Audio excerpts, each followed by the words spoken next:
Mən Ələsgər Əliyev 1965-ci ildə Zərdab rayonunun Körpükənd kəndində anadan olmuşam.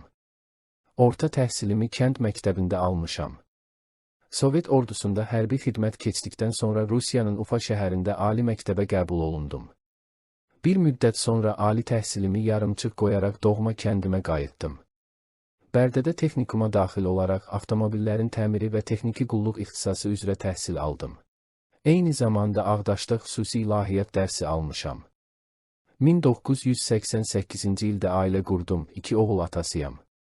92-ci ildə Qarabağa yollandım, torpaqlarımızın müdafiəsi üçün Ağdam və Ağdərə rayonlarında döyüşdüm. İyun ayında Ağdərə rayonunun Sırxavənd kəndi uğrunda gedən ağır döyüşlərdə yaralandım və sonadək döyüşərək şəhidlik zirvəsinə ucaldım. Bilirəm ki, atam və anam balasının, 4 bacım bir qardaşının, gənc qadın həyat yoldaşının, 2 oğlum atasının həsrətində olub. İstərdim ki, onların qəlbi göynəməsin, əksinə şəhidlik məqamım onların qəlbinə qürur gətirsin.